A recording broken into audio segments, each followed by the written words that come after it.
Patuloy ang pagpapalaya sa ating mga kababayang mangingisda. Yan ang katotohanan sa balita ni Senate President Mig Zubiri. Ang masakit pa dyan, nakaranas pa ng pagbabanta ang ilang nating kababayang mangingisda.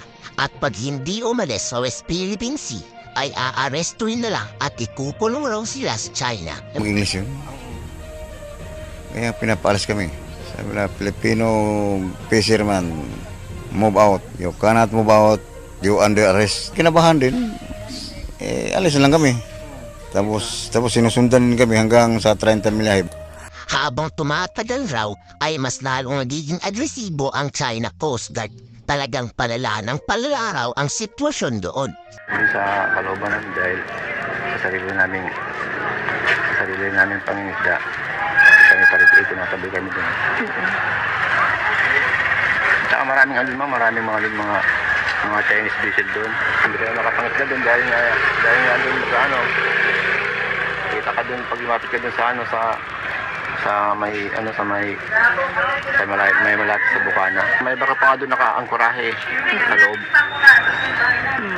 Maliban yung sa labas yung mga nagpapatrolyan. Wala pang sagot si Pangulong Bongbong Marcos tungkol sa panibagong pambubuli ng China Coast Guard. Pero nanawagan si Senate President Zubiri sa Chinese Foreign Ministry na wag nang gumawa pa ng gulo sa West Philippine Sea. Ayaw ng Pilipinas ng gera at ayaw panigurado ng China ng bigmaan. Ano ba naman sa China kung papayagan na lang ang mga mangingisdang mangisda sa ating dagat? Hindi po natin yung rule of law and freedom of navigation that is guaranteed within the UNCLOS, which China themselves are signatory to. So, kailangan natin i-reiterate yan. Ayaw po natin ng gera. Pero kailangan po natin ipakita sa buong mundo na ginagawa po ng ating kapitbahay dito sa West Philippine Sea ay labag sa UNCLOS, labag sa rule of law, at labag sa freedom of navigation. Ipinamukha rin ni Senate President Zubiri sa China kung gaano ba kakapal ang mukha nila na pagbawalan tayong mangisda, sa atin naman talaga ang bako di masidlok. Panibagong protesta na naman ba ito? Wala na bang konkretong aksyon ng gobyerno tungkol dito?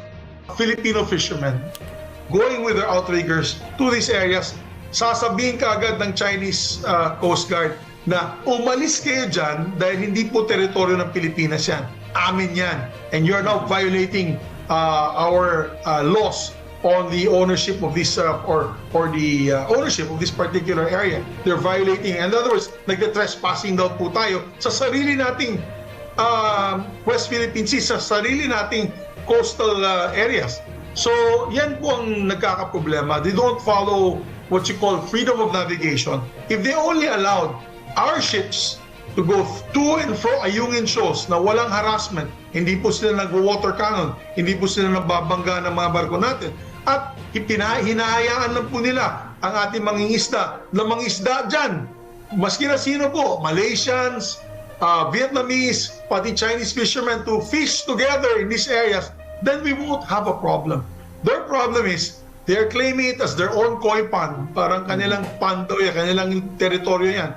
At tinatanggal po nila lahat ng mga barko at mangingisda at pinapalayas dito sa mga lugar na ito na kita-kita, napakaklaro naman under the arbitral ruling that is ours at within our 200-mile exclusive economic zone, and it is also just 100 nautical miles from our coast. Kung walang gagawing agresibong aksyon si Pangulong Marcos dito, pagbabanta-bantaan ng payo ng China at mga Pilipinong mangingisda ang pinakamaapektuhan ng gulo.